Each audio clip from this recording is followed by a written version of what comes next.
Graça e paz, igreja. Amém? Como é que vocês estão? Felizes? Abençoados? Glória a Deus, amém. Louvado seja Deus, né, irmãos? Pelo dia abençoado que o Senhor nos dá. Hoje nossa tarefa, irmãos, é concluir o estudo do livro de Lamentações de Jeremias. Nós vamos estudar o capítulo 3, 4 e o 5. E assim a gente vai concluir. Amém? Dividimos de maneira muito prática o primeiro capítulo em 3 slides apenas, o capítulo 4 e 5 em 2, e depois nós vamos partir para a conclusão. Né? O texto da Bíblia que nós acabamos de ler, ele é muito parecido com os 2 primeiros capítulos e muito parecido também com o livro de Jeremias. Por isso eu disse para você que este livro é considerado uma continuação do livro de Jeremias. Jeremias foi um profeta que profetizou no tempo em que Israel, Judá, estava sendo recebendo a condenação final de Deus. É um livro que fala de condenação. Ao mesmo tempo, também é um livro que traz esperança. Os capítulos, eles oscilavam entre julgamento de Deus severo, né, a maldade sendo expressa ali e direcionada para o povo de Deus. Né? É muito importante a gente aprender que quem está amaldiçoando aqui é Deus, não é o diabo. É Deus amaldiçoando como pagamento pelas atitudes do povo de Judá e de Israel, que era o pecado. Então, a gente tem aprendido aqui no estudo de quinta-feira a verdade sobre Deus, que Deus ama o pecador, mas ele pune todo o pecado. Amém, queridos? Amém? Isso é Deus de verdade, né? Agora, eles vendem um Deus aí na mídia, né? Um Deus bom, que você pode ver o que você quiser, fazer o que você quiser, né? Você pode fazer maldade para os outros, um punhado de coisa. As pessoas não têm nenhum temor de Deus. Isso muitas vezes é por falta de quem está ensinando, porque não mostra a verdade de Deus, né? Deus é maravilhoso, Deus é tremendo, Ele é muito misericordioso, ao ponto da gente ler hoje, né, no capítulo 3, versículo 22, 23, um texto que todo mundo praticamente sabe de cor. É assim: as misericórdias do Senhor são a causa de nós não sermos consumidos. É raro um crente que não sabe esse texto, porque isso aqui mostra quem é Deus, né?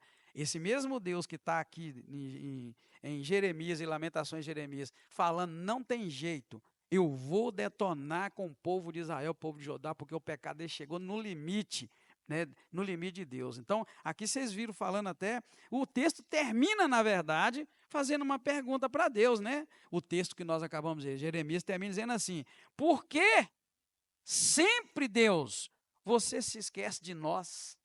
Isso porque o povo é que está falando, verso 20, né? Obrigado, irmão Anderson. Outra pergunta que o profeta faz, né, em nome do povo: por que nos desamparas por tanto tempo? Isso é Israel, irmão. É o Israel que está sofrendo hoje lá com guerra. O mesmo Israel, o mesmo povo, né, que eu falei para vocês, vai sofrer a vida inteira por 2 razões. Né? Eu vou repetir sempre, porque quanto mais a gente repete, mais a gente aprende. As 2 razões que Israel vai sofrer sempre é porque, primeira, a espada nunca vai sair da casa dele por causa do pecado de Davi. Foi a profecia que Natan deu para Davi. Ó, trouxe da parte de Deus. Ó, Davi, porque você adulterou com a Batseba, a primeira maldição foi essa. Você adulterou com a Batseba, você fez escondido. Ninguém viu, só Deus. Então agora eles vão fazer com você a luz do dia. E isso aconteceu. O filho dele, Absalão, pegou todas as madrastas dele, as mulheres do pai dele, Davi, levou para o terraço do palácio e teve relação sexual com todas elas de dia. Fez uma tenda e teve. Então Deus prometeu, cumpriu. Adultério, se adulterou escondido, agora eles vão fazer para todo mundo ver. E a segunda, logo em seguida, foi essa que prevalece até hoje. Deus virou para Davi também e falou: porque você matou Urias, o marido da mulher que você adulterou com ela, a espada nunca vai sair da sua casa. Irmão, Israel nunca vai viver sem guerra, porque Deus é Deus. Amém, queridos? E eu falei para vocês, você viu lá, estava lá em Gaza, logo depois do nada começa mais uma aqui agora. E olha que o bicho ficou feio agora, tá? Se os Estados Unidos não entram com aquelas bombas ali fazendo aquela ruaça, o trem ia longe. Você sabe disso, né, irmão? Eu adiantei para vocês aqui. Quem vem na igreja me escuta falar essas atualidades. Eu pego o ensino da Bíblia e trago ele para a atualidade, né? Estou preparando para domingo mais atualidade. Por quê? A pregação, a palavra de Deus se renova, né? Aquilo que foi escrito há 2.000 anos, há 5.000 anos atrás, é atual. Tem um poder tremendo para sempre. Amém? Então, primeiro, guerra, é essa questão, né, da espada nunca sair. E a segunda foi eles terem rejeitado Jesus. Na hora daquele julgamento lá diante de Pilatos e tal, né, que Pilatos lavou a mão e falou, ó, esse homem não tem nada de errado nele, não estou vendo nada de errado. Aquela conversa toda, o povo de Israel falou que o sangue dele caia sobre nós. Nós e nossos filhos. Aí estendeu para sempre. Então, assim, é um povo debaixo da maldição. De quem? Maldição de quem? De Deus. Tá, irmãos? É de Deus. É Deus que falou que ia fazer. Não é. Você lembra lá, irmãos, que o homem não tem poder para amaldiçoar ninguém. Você sabe disso. Nem Israel, né, irmãos? Lembra lá de um homem que foi amaldiçoar Israel e não deu certo? Quem foi o homem? Balaão. Não adianta, pode levantar profeta, eu te amaldiçoo. Vai perder o tempo, porque maldição, ela só pega se você abriu porta para ela. Aí a maldição vai te pegar. Maldição sem causa não pega. Não tenha medo da maldição do povo, tenha medo da maldição de Deus. Repito, o diabo não amaldiçoa ninguém. O diabo, irmãos, só age sob o mandado de Deus. Tá bom? Então, pode alguém levantar contra você. Se Deus disser pode, aí o bicho vai pegar para o seu lado. Mas se Deus falar não toque na minha serva, não toque no meu servo, ninguém vai tocar. Por isso que é bom você ser um servo fiel, uma serva fiel. Por isso que é bom o pai e a mãe orar pelos seus filhos e pedir Deus guarda e protege. Por quê? Porque se você for uma mulher de Deus, um homem de Deus, Deus vai te ouvir. Talvez o menino está lá precisando de levar umas pancadas. Mas a sua oração Deus vai ouvir e vai proteger o seu filho, porque vai. Eu já vi família que enquanto tinha um pai e uma mãe de Deus, a família andava. A trancos e barrancos andava. Na hora que morre um e morre o outro, bagunça tudo, porque cessou-se a intercessão diante de Deus. Por isso que a gente deve honrar pai e mãe. Por isso que a gente deve aprender Bíblia. Tem muita mãe que sustenta filho, irmãos. Tem muito pai que sustenta filho. Morre, desestrutura tudo. Outro dia eu estava conversando com a minha esposa. Poxa vida, lembra de tal família? Como acabou, morreu, depois morreu o outro. Por quê? Porque era a oração que estava sendo ouvida. E às vezes a gente é altivo, né, irmãos? A gente levanta a cabeça e acha que a gente é bom demais. Bom nada. É porque tem alguém orando por nós. Por isso que eu peço vocês para orar por mim, pela minha família, porque eu oro também por vocês. Por isso que a intercessão é importante. Aquele cultinho nosso de ontem, aquele cultinho nosso que demora só 30 minutinhos aqui, quem vem sabe como é que é. Eu olho no relógio, eu sou chato com horário, sabe? Eu oro horário de começar e horário de terminar. Então é um cultinho que dura aí 30 minutos, talvez 40. Vamos pouco, às vezes ele passa uns 9, 10 minutos. Né? Aquele cultinho simples nosso, irmãos. Se você vem com o coração e abre a sua boca, está sustentando muita gente na presença de Deus. Tem muito homem, muita mulher que não está caído hoje porque você ainda está de pé. Ficou até bonito, né? Tem muito homem, muita mulher que não está caído porque você está de pé na oração, pagando o preço, orando, chorando diante de Deus, né? É assim que a Bíblia fala, é assim que nós aprendemos. Então, aqui nós vamos encontrar, né, o texto está encerrando, eu só estou pulando para lá, para concluir para você, para mostrar o Deus da Bíblia é muito expresso de uma maneira muito clara para nós nesse livro de Jeremias e Lamentações. Por isso, aí o povo continua perguntando, né? Por que nos desamparas por tanto tempo? E ele pede, restaura-nos, ó Senhor, a ti, para que nós retornemos, e renova nossos dias como antes. E ele ainda conclui, a menos que o Senhor tenha nos rejeitado totalmente e o Senhor esteja sobremaneira irado contra nós. Está pedindo para Deus restaurar eles, levar outra vez para Jerusalém, como era antes, a menos que o Senhor tenha nos rejeitado totalmente e o Senhor esteja de tal maneira irado contra nós. Está vendo, irmãos? Então é Deus que ira, né, em dado momento. E a gente tem aprendido o quê? O que fez Deus desejar e permitir o mal para a menina dos olhos dele, que é Israel, foi o pecado do próprio Israel. É isso que Jeremias está falando o tempo todo e Lamentações está mostrando o tempo todo.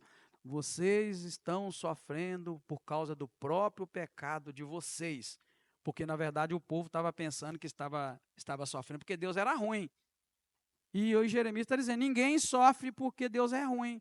A gente sofre porque a gente é ruim. Em algum momento da vida a gente foi ruim ou aceitou a ruindade, né, a maldade. O texto termina até dizendo que eles estão esclarecendo que eles estão sofrendo por causa da maldade dos pais deles. Ou seja, Deus também não pune alguém de última hora não, irmãos. Deus não pune só por punir. Existe uma história de família, de muito pecado ao longo dos anos, chegou até mim. Isso também é a Bíblia. A Bíblia diz que Deus visita a iniquidade dos pais nos filhos, até a terceira e a quarta geração. Então, quando você, ou eu, ou nós, não acertamos nossa vida com Deus, estamos debaixo de gerações de maldição. Por isso que o crente precisa levantar a cabeça, receber Jesus no coração, mudar de vida, porque aí ele está quebrando um ciclo de maldição determinado por Deus. Não é determinado pelo homem, é determinado por Deus. Isso, a terceira e a quarta geração que Deus visita a iniquidade. O mesmo tempo vai dizer, o mesmo texto vai dizer que Deus tem misericórdia até 1000 gerações. Que bom, né? Deus é bom, a matemática de Deus é boa. Ele pune até 4, mas tem misericórdia até 1000. Por isso o capítulo vai dizer, as misericórdias do Senhor são a causa de nós não sermos consumidos. A gente sempre está ganhando de Deus mais do que a gente oferece para Ele, né? A gente oferece muito pouco para Deus e ganha muito dele. Então assim a gente chega no capítulo 3, que vai falar sobre a esperança no meio do sofrimento. O profeta começa do versículo 1 ao 20, falando do seu sofrimento pessoal, expressando sua dor de uma maneira muito pessoal e descrevendo também como Deus se sente, né? Como Deus sente, né? Como sente que Deus o levou a um estado de aflição. Ele está deixando claro ali, né, que Deus levou ele a um estado de aflição, de escuridão, de desespero. Esse é o sentimento que ele tem. Ele começa dizendo assim, eu sou o homem que viu a aflição pela vara do seu furor. Ele está assim, eu sou o homem que viu o sofrimento que Deus deixou cair, né, sobre a nação. Ele me fez andar nas trevas, e vai falando, e não na luz, fechou os meus caminhos com pedras lavradas, como urso me fez emboscada, o Senhor me deixou desolado, fez entrar no meu coração as flechas da sua aljava, infartou-me de amargura, saciou-me de fel, fui privado de paz. Ele está falando isso tudo aqui do versículo 1 ao 20, ou seja, ele está sentindo a dor da nação.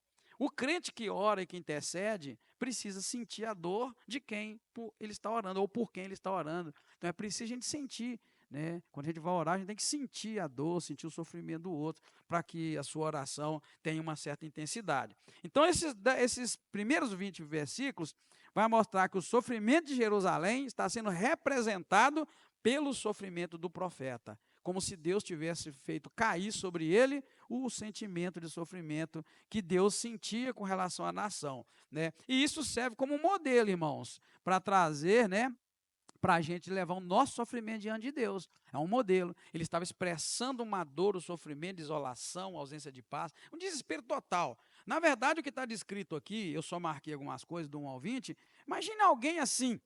Se um de nós, agora eu quero que você entre nesse sentimento. Imagina se fosse você assim, olha, eu sou um homem que viu aflição pela vara do furor de Deus. Ó, Deus te fez andar nas trevas e não na luz, né? Envolveu a mão contra você, ou seja, você está sendo detonado e a Deus está fazendo, te fez envelhecer a carne, ou seja, matou sua carne, sua pele, e vai falando.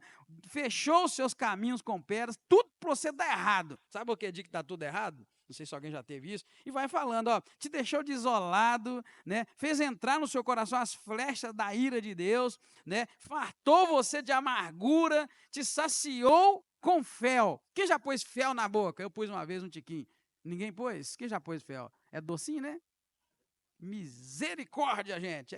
Eu pus de galinha, né? Não sei qual que você pôs lá. Então, assim, você viu, ó, saciou-me de fel, ou seja, me deu fel para beber sem dó, privou-me de paz. Uma pessoa desse jeito estaria como hoje? Qual a palavra que a gente daria para ela? Depressivo demais. Muito mais do que a gente imagina. Por muito menos tem gente querendo se matar. Você sabe disso. Por muito menos tem gente querendo se matar. Sabe que é fechada tudo? Sabe que é tudo errado no mesmo dia? É mais ou menos o que aconteceu com o Jó, né? Jó estava numa boa, chega a notícia, mal. Depois mais uma, e acabou com a vida. Depois a saúde dele vai embora. É mais ou menos assim. Então é esse sofrimento, irmãos. Então, isso aqui nos dá também, né, essa vulnerabilidade, esse sentimento todo, serve de modelo para a gente também levar o nosso sofrimento diante de Deus, mostrar para Deus, porque Jeremias está mostrando o sofrimento dele para Deus, né? Isso tudo, irmãos, é um reflexo, o profeta sentindo a dor que o povo estava sentindo, tá? Depois do versículo 21 ao 39, vai falar sobre a misericórdia renovada. Entra aquele texto bonito que eu li do 22, que as misericórdias do Senhor são a causa de nós não sermos consumidos, pois as misericórdias do Senhor não têm fim. Já imaginou aqui, em pleno sofrimento, Jeremias fala essa palavra bonita. Olha, tá ruim, né? Igual ele falou lá em cima. Mas as misericórdias do Senhor são a causa de nós não sermos consumidos. Sabe o que é que o cara está desesperado, igual vocês usaram a palavra aí mesmo, né? Depressão e depressão profunda. Mas num dado momento, ao invés dele acabar com a própria vida, ele vira, poxa vida, eu estou perdido. Mas as misericórdias do Senhor, essas são a causa de eu não ser consumido. Pronto, muda a vida, irmão. O cara pode estar na depressão lá embaixo. Se ele erguer sua mente, seu coração e vislumbrar quem é Deus, tudo vai mudar na vida. É meio que, ó, aconteça o que acontecer, Deus está comigo, não importa. Deus não me abandonou. Mas às vezes a gente deixa levar pela mente humana e não pela verdade da palavra de Deus. Então, no meio da aflição, o profeta afirma com esperança, né, essa verdade que eu acabei de dizer para vocês. Nesse sentido, ele está reconhecendo que Deus é bom para aqueles que o buscam e exorta o povo a buscar. Por que, gente, nesse momento veio essa palavra de Jeremias, né, tão bonita? Porque, na verdade, Jeremias estava acompanhando o sofrimento do povo. E Jeremias foi o transmissor da justiça de Deus, da sentença de Deus para o povo. O pecado de vocês, o pecado da nação, é que está fazendo Deus fazer isso. E Deus não vai mudar de ideia. Aqui nesse momento, irmão, não tinha oração que fizesse Deus mudar de ideia. Deus não ia ouvir ninguém, como ele não ouviu. O próprio Jeremias orou várias vezes a Deus, para Deus, né, ter um pouco mais de graça. E Deus falou com ele assim: para de orar, porque eu não vou te ouvir. Porque Deus determinou, não tem mais jeito. Tá? O povo tinha que sofrer. Né? Então, este aqui, na verdade, irmãos, eu queria que você guardasse no seu coração isso, escrevesse se você quiser, para lembrar para sempre, mas este é o ponto central do livro de Jeremias, tá, irmãos? É a fonte de luz e a fonte de esperança. Até agora nós só estamos vendo Deus falar que vai fazer coisa ruim. E Deus não mudou de ideia. Ele vai fazer coisa ruim mesmo. Porém, por que eu digo que é o centro da mensagem do livro? Porque ele traz uma luz de esperança, não no homem e não na circunstância, mas em Deus, quando ele fala que as misericórdias do Senhor são a causa de não ser consumido. Tá vendo, irmão? Então aqui não tem lugar para o meu pecado, não tem lugar para o seu pecado. Aqui, por isso que eu estou falando que é o ponto principal, o ponto central do livro. Aqui não tem força o meu pecado, nem o seu. Aqui não tem força do pecado coletivo, que é da nação inteira. Ou seja, mesmo aquele pecado todo que fez a ira de Deus chegar no topo e fez Deus condenar o povo, aqui perde toda a força e todo o valor, porque entra Deus com a sua misericórdia. É a misericórdia de Deus, não é, irmãos, não é o mérito nosso e nem o mérito do homem. Amém, queridos? Então aqui é o ponto principal, onde a esperança brilha mesmo no meio da escuridão, né? A esperança é uma luz e essa luz flui de Deus. E eu queria muito que você guardasse isso, irmãos. A luz de Deus não depende de nós para ela estar acesa. A nossa luz depende de nós. Por isso que Jesus falou assim: vós sois a luz do mundo. Aí está falando de vida, de vida santa, de obra, que depende de mim. Mas a luz de Deus não depende de nós, irmãos. A luz de Deus vai brilhar mesmo que a minha luz e a sua esteja apagada. Amém, queridos?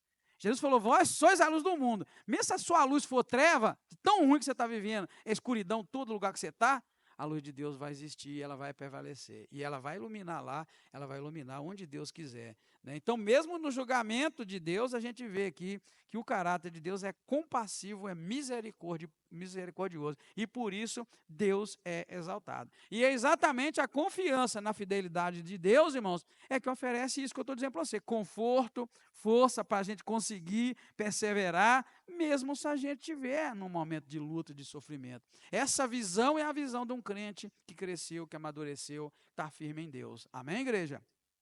Amém?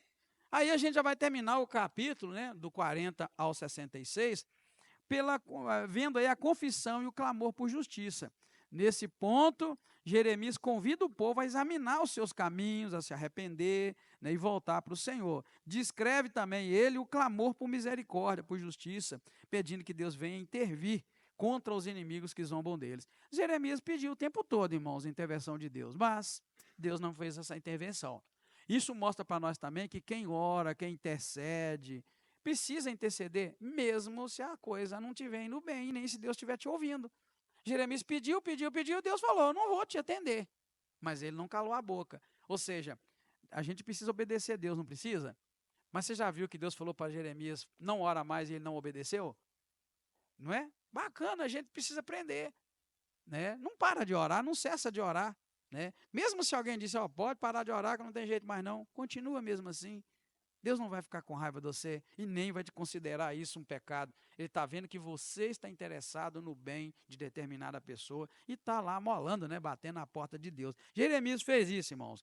Então aqui, quando ele levanta também essa possibilidade de confessar o pecado, né, a gente vê que isso é fundamental para a restauração, irmãos. Para um bom relacionamento com Deus, só funciona confissão de pecado. Tá, irmãos? Se você tem uma pendência com Deus em alguma área, ó, relacionamento com Deus está estourado, foi rompido. Só vai ser outra vez aberto o caminho do relacionamento com Deus se você confessar o pecado. Deus age assim, irmãos. Deus não age com esse negócio só, tipo assim, eu pensei, né, em reconciliar. Não.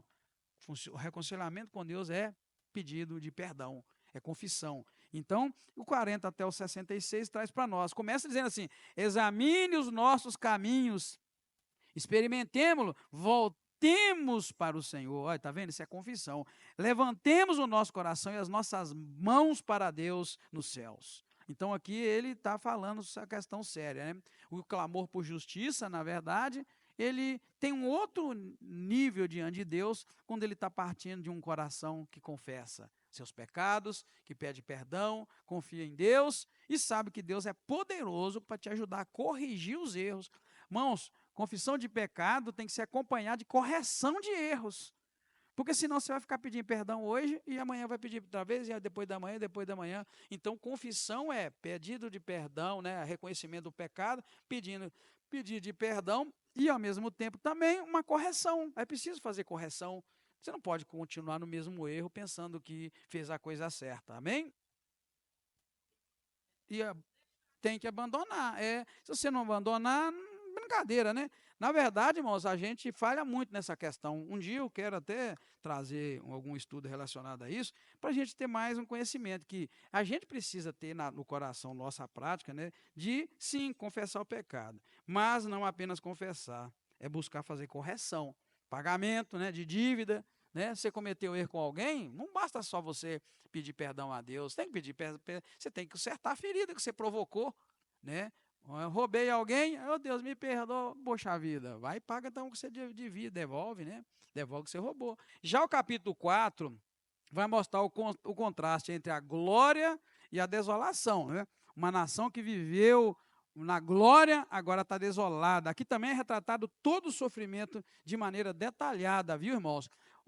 Do versículo 1 ao 10 vai mostrar o sofrimento do povo e a desolação de Jerusalém. Mostra, né, que os habitantes de Jerusalém, que antes eram prósperos, né, viviam muito bem, seus líderes bem vestidos, agora eles estão em estado de miséria. Chega a dizer para nós que as crianças, irmãos, estavam passando fome, os nobres estavam em ruína e até mesmo as mães comiam a carne dos seus próprios filhos por não ter o que comer. Tamanha miséria estava o povo desesperado. No seu desespero para sobreviver, não tinha limite à maldade. Então, a gente precisa muito da graça de Deus, irmãos, e orar para que a gente nunca veja, né, um momento desse. Mas aqui está tudo isso acontecendo por causa da maldade do povo. Começou pelas autoridades, tá, irmãos? Os sacerdotes, os reis, os governantes, fizeram tanta maldade que agora Deus estava punindo a nação inteira.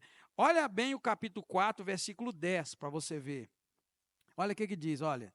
As mãos das mulheres piedosas cozinharam seus próprios filhos, que lhes serviram de alimento na destruição da filha do meu povo. Não é o pastor que está dizendo, irmão. Já imaginou uma mulher pegar o filho dela, matar e cozinhar para comer porque está com fome? Bem, uma coisa eu te digo, ela não fez isso porque estava com fome. Ela fez isso por quê? Porque a maldade, o pecado do povo estava aí, escrito. Ninguém come um ao outro porque está com fome. Ninguém rouba o outro porque não tem dinheiro. Ninguém faz isso. Porque é isso mesmo, é iniquidade, é o nível de iniquidade, irmão. Ninguém mata ninguém. Ninguém rouba ninguém. faz isso é por causa da iniquidade. E uma mãe matar um filho para comer, não é por causa da fome, né? Está falando que as mãos das mulheres mais piedosas cozinharam os seus próprios filhos que eles serviam de alimento na destruição de Sião, né, da filha do meu povo. Então, esse texto deixa muito claro para nós o contraste entre um povo que vivia em glória, né, um povo que vivia bem e agora está totalmente desolado, né? E esse contraste entre o passado glorioso e o presente devastado que Jerusalém estava vivendo, irmãos, é um lembrete poderoso das consequências do pecado. É o que nós estamos falando sobre um país que vive no pecado igual o nosso. Misericórdia, irmãos. Eu tenho muito medo dessa nação brasileira. Eu creio que Deus pode operar um milagre, mas é só milagre mesmo, irmão. Porque entra um, sai um, entra o outro, e a coisa continua e vai piorando, e todo mundo não vê, principalmente a igreja crente não vê. A igreja que está envolvendo esse rolo também. Estão trazendo isso tudo para dentro da igreja. Agora tem política dentro da igreja também, irmão. Agora tem pessoas com maldade um com o outro dentro da igreja, está tudo normal. Os púlpitos das igrejas estão contaminados de pecado e está todo mundo gostando, está todo mundo amando o pecado, né? Ninguém olha mais se quem está aqui na frente tem vida com Deus, as pessoas só querem ver o que está falando, se está agradando, está bonitinho. Então, estão caminhando para uma corrupção tremenda, né? A gente vê que esse sofrimento extremo, até das crianças nesse sentido, né? Mostra que a calamidade mesmo estava ali, já tinha chegado para aquele lugar, e a gente, né, pode fazer o quê? Se não aprender essas lições e buscar a graça e a misericórdia de Deus. Versículo 1 ao 22, que aí encerra o capítulo 4, mostra a culpa dos líderes e a esperança do fim do julgamento. O profeta aqui atribui parte da culpa e o desastre aos líderes religiosos e políticos, igual eu falei para vocês. Líder religioso seriam os pastores, né, os padres de hoje, né, que levaram o povo ao pecado. Como os líderes levaram o povo ao pecado? Ensinando o que era errado para eles. E hoje, se você ir para o YouTube, para a internet, o que você vai ver de ensinamento errado, mas o que é errado parece que é que as pessoas gostam. É isso que eles estão indo atrás. Igual nós aqui, ó. Estamos estudando Bíblia, estamos acabando de estudar a Bíblia inteira. A gente conta quantos vêm. Né? Ninguém quer saber de aprender de Deus, mas qualquer ensinamento bacaninha é o retrato do que levou o povo ao pecado, à destruição, na verdade. Tudo isso que você viu lá atrás, das mulheres cozinhar os filhos para comer e tal, foi atribuído aqui aos líderes religiosos e aos políticos que levaram o povo ao pecado, né? Então ele está afirmando aqui que o julgamento de Jerusalém está se cumprindo, enquanto o destino de Edom, que se regozijou com a queda de Judá, ainda será enfrentado. Lembrando, os irmãos, né, que Edom é Esaú, né, na verdade, né? Edom é o Esaú, né? Lá atrás, a gente sabe, né, dele, né? Filho do mais velho de Jacó. Lembra lá? Então, né, Deus está falando aqui, olha, não preocupa não, você riu, você gozijou, mas seu dia vai chegar. Na verdade, é aquela expressão que a gente fala, né, sua batata está assando, né, ou seja, fica tranquilo, você riu, seu dia vai chegar. É isso que está acontecendo aqui no capítulo 4. E para concluir, capítulo 5, também em 2 blocos, igual nós fizemos aqui, nós vamos ver o clamor final por restauração. O livro vai terminar com clamor, né, a Deus por restauração. Do versículo 1 ao 18 é o reconhecimento da desolação. O capítulo aqui está mostrando uma oração coletiva na qual o povo clama a Deus, descrevendo a extensão do sofrimento. A terra foi ocupada por estrangeiro, os líderes foram mortos e eles estão agora em vergonha e em miséria. Né? Tanto que ele começa dizendo assim: lembra-te, ó Senhor, do que nos aconteceu, considere e olha para a nossa humilhação. Está vendo? Olha, a nossa herança passou a estranhos e as nossas casas a estrangeiros. Então aqui a gente vê o clamor, né, do povo, o reconhecimento da desolação. Esse lamento aqui, no caso, nós estamos falando de lamentações, né? Então esse lamento aqui está reconhecendo a condição desesperadora do povo e demonstrando ao mesmo tempo a dependência de Deus. É um reconhecimento tremendo, irmãos.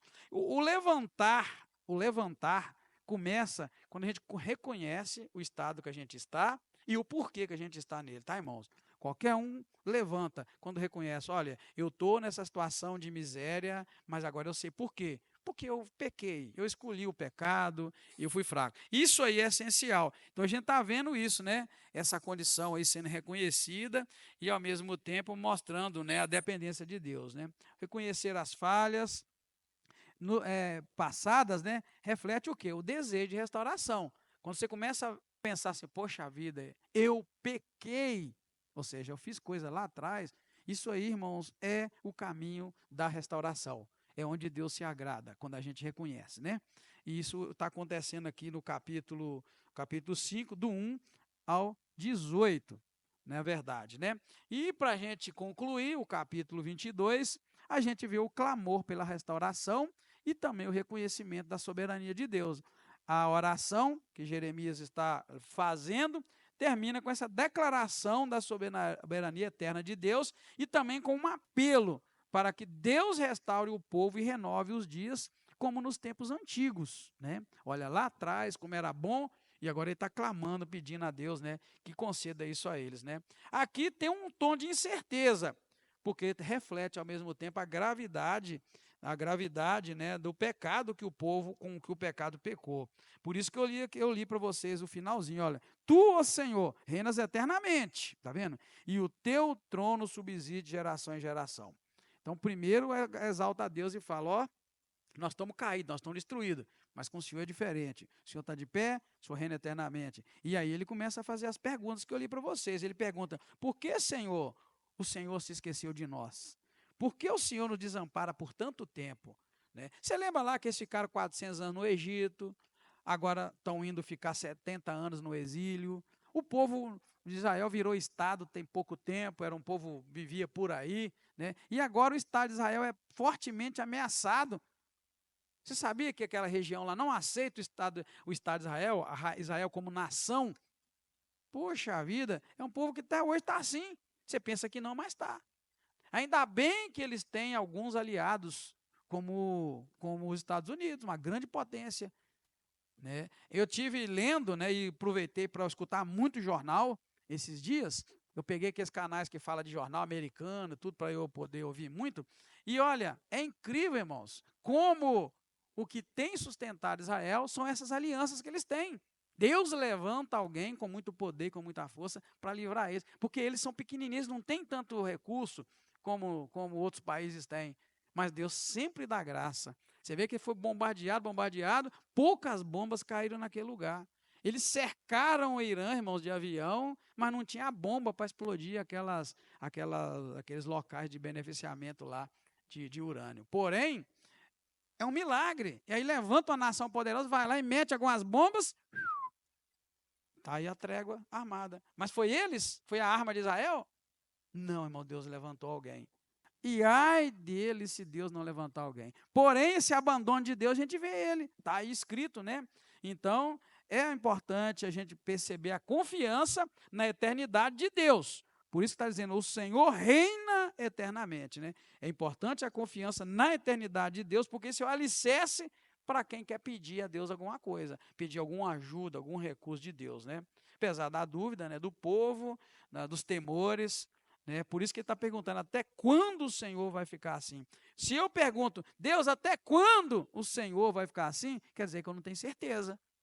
Por isso eu estou perguntando até quando. Então o povo havia ali aquele temor no coração, um pouco de dúvida, porém recorrendo a Deus, né? Recorrendo ao poder de Deus. Para a gente concluir, aí a gente está concluindo esses três últimos capítulos, a gente encontra o quê? Que esses capítulos finais mostram uma jornada emocionante, desde a dor profunda até a esperança. Né? No capítulo 3, o profeta encontra consolo na fidelidade de Deus, mesmo no meio do sofrimento. Já no capítulo 4, destaca a gravidade das consequências do pecado e a culpa dos líderes. A culpa está caindo aqui sobre os líderes. Como eu disse, se os pastores de hoje seguirem ensinando essas coisas que estão ensinando, a culpa pelo mal que vem sobre o povo vai cair sobre os líderes. Guia cego, né? A Bíblia fala de líderes, guia cegos, está guiando o povo, mas não está guiando o povo na verdade, na palavra, né? Enquanto o capítulo 5 é um apelo final pela restauração e também o reconhecimento da soberania de Deus. Os 3 capítulos nos ensinam sobre a importância do arrependimento, da esperança na misericórdia de Deus e da dependência total de Deus em tempos de adversidade. Né, então a gente precisa o tempo todo clamar a Deus e falar, Senhor, tem misericórdia. A misericórdia do Senhor guarda isso. as misericórdias do Senhor, elas são a causa de nós não sermos consumidos. Amém? Louvado seja Deus. Assim, então, nós encerramos, irmãos, o livro de Jeremias, de Lamentações, e, dando Deus graça, semana que vem a gente começa quente em Ezequiel. Ezequiel é um livro grande, tá? Ezequiel, vamos estudar 48 capítulos. Obrigado, Deus, mais uma vez, recebe a nossa alegria, a nossa gratidão por essa oportunidade de aprender do Senhor. Sabemos que nossos pecados têm consequências graves, mas também que confessar o pecado e abandonar faz com que o coração do Senhor se volte a nosso favor e o Senhor nos restaure, o Senhor nos abençoa. Por isso queremos crer que as misericórdias do Senhor são a causa de nós não sermos consumidos, porque elas se renovam a cada manhã. Renova sobre nós a tua misericórdia, Deus, e dá-nos um dia abençoado, uma vida tranquila na tua presença. Mais uma vez, nós pedimos e te agradecemos em nome do Senhor Jesus Cristo. Amém. Muito obrigado, Deus te abençoa. Poxa vida, nós somos artistas, hein? Com 1h20 a gente fez o culto, hein? Deus abençoe, queridos. Vai na graça de Deus.